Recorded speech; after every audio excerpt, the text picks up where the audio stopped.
My name is Sarah Mitchell, and for as long as I can remember, nursing has been my calling.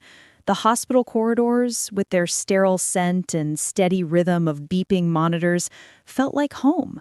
I thrived on being present for people in their darkest moments, offering a steady hand or a quiet word that could shift their world. But somewhere along the line, I lost myself. Between 12-hour shifts, endless paperwork, and the hollow silence of my empty apartment, I became invisible. Not just to others, but to myself.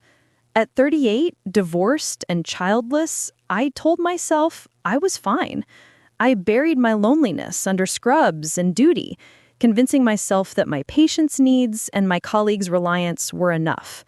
My ex-husband, Tom, had left 5 years ago, chasing a life that didn't include me, and I'd poured every ounce of myself into work to fill the void. But the truth was, I'd forgotten who Sarah Mitchell was outside the hospital walls. That is, until James Lawson rolled into my care. James was 32, admitted to the orthopedic unit at St. Luke's Hospital in Austin after a car accident fractured his femur, leaving him dependent on nurses like me for everything. Medication, repositioning, even the smallest tasks like adjusting a pillow. At first, he was just another patient, another chart with vital signs and treatment plans. But James had a way of looking at me that stirred something dormant, something I hadn't felt in years, a flicker of being seen. The first time I noticed it was during a routine check on a hectic Tuesday morning. I walked into his room, clipboard in hand, offering my practice smile. "How's the pain today, James?" I asked, expecting the usual brief response. He looked up from his hospital bed, his green eyes locking onto mine with an intensity that caught me off guard. "Better now that you're here," he said, his lips curling into a half smile. I laughed awkwardly, brushing it off as the kind of lighthearted comment patients make to ease their own discomfort. But the warmth in his voice lingered, echoing in my mind as I moved through the rest of my shift, dodging the chaos of a short-staffed unit and the endless beep of call buttons. Day after day, I checked on him. Our conversations started small. His love for baseball, especially the Texas Rangers, the sci-fi novels he read to pass the time, how he missed driving his vintage Mustang, now sitting in a garage while he healed. I shared bits of myself too, cautiously at first, how I'd always wanted to travel but never found the time, how I kept a small herb garden on my balcony to feel grounded. But soon, our talks grew deeper. One quiet evening as I adjusted his IV, James asked about my life. Not in the polite, surface-level way, but with genuine curiosity. When I admitted I'd been divorced for 5 years, he didn't offer the usual pitying glance. Instead, he tilted his head and asked, "Do you ever think about starting over?" The question hit me like a jolt. Start over? At my age, with the scars of a failed marriage and years of self-neglect, I wanted to say no, but instead I whispered, "Sometimes." His eyes softened, and I felt a crack in the armor I'd worn for so long. Over the weeks of his recovery, I realized something unsettling. I looked forward to my shifts because of him. I caught myself lingering in his room, laughing at his dry humor, his stories about trying to cook elaborate meals and setting off smoke alarms, or choosing my scrubs with more care, hoping he'd notice the teal set that matched my eyes. It was a dangerous line. Nurses weren't supposed to get attached to patients. The code of ethics was clear. But my heart didn't care about rules. My colleagues noticed a change, too. During a coffee break in the break room, my friend and fellow nurse, Rachel, raised an eyebrow over her mug. "Sarah, you're practically glowing these days. What's going on?" I shrugged, deflecting with a joke, but inside, I knew James was waking something in me I'd thought was gone. One evening, after a grueling double shift, I came in to adjust his pillows. The hospital was quieter at night, the hum of machines softer. James reached out, his hand brushing mine, holding on just a moment longer than necessary. His voice was soft, almost hesitant. "Sarah, do you know how incredible you are?" I froze, every professional instinct screaming to pull away, but his words melted a wall I'd built around myself. For years, I'd been invisible, unloved, undesired. And here was this man, injured, vulnerable, yet strong in spirit, reminding me I was still a woman worth seeing. I managed a shaky smile, muttering, "You're not so bad yourself," before slipping out, my heart racing. That night, I went home and stared at my reflection in the bathroom mirror. For the first time in years, I didn't just see a tired nurse with dark circles and a strained smile. I saw Sarah Mitchell, the woman beneath the scrubs, the woman who still longed to feel alive. I thought of my early days in nursing when I dreamed of making a difference, not just for patients, but for myself.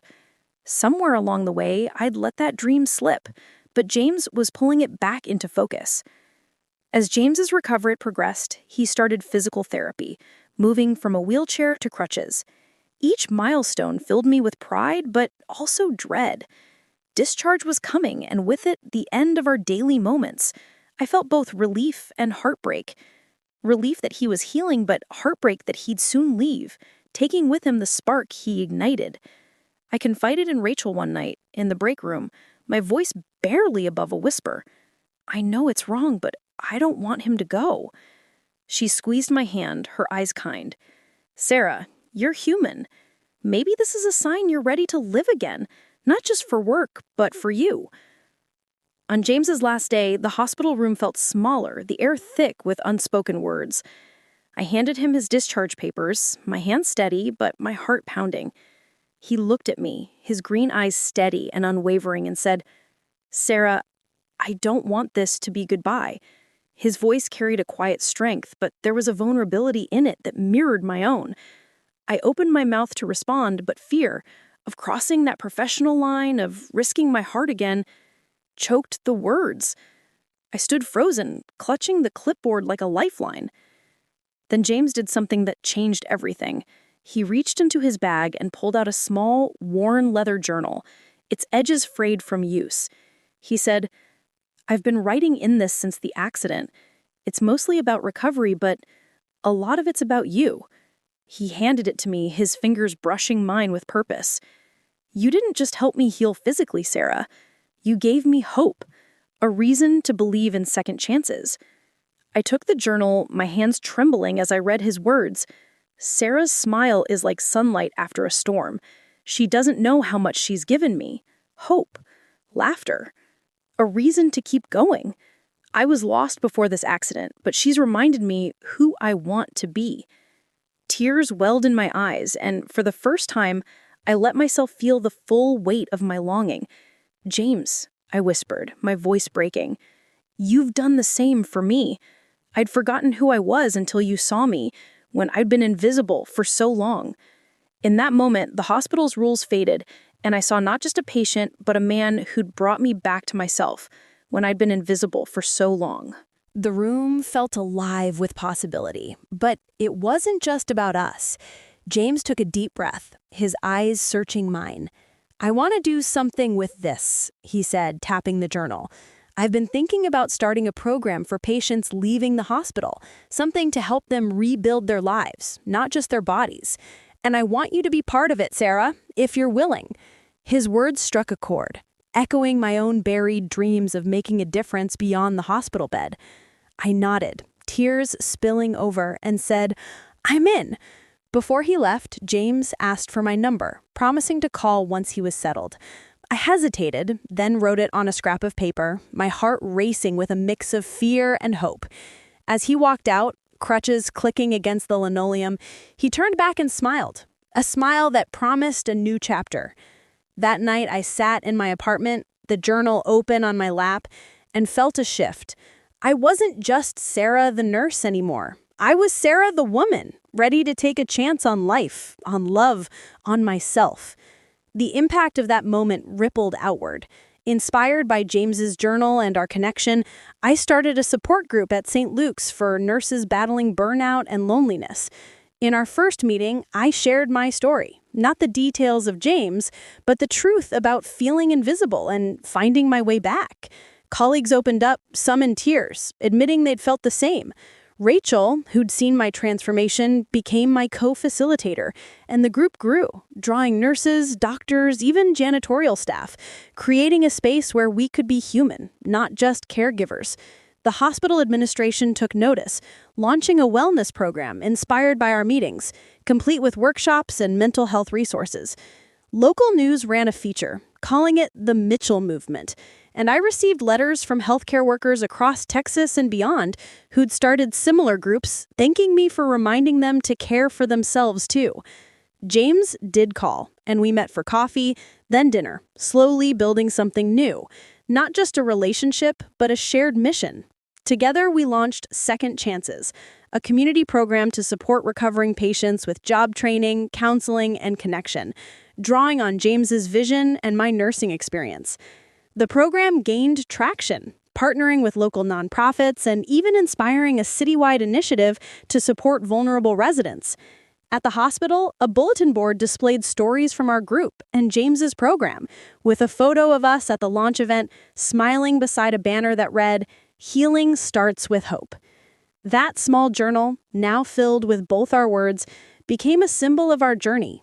Each night as I walked through the hospital corridors, I carried a new lightness, knowing that love and healing could find you in the most unexpected places.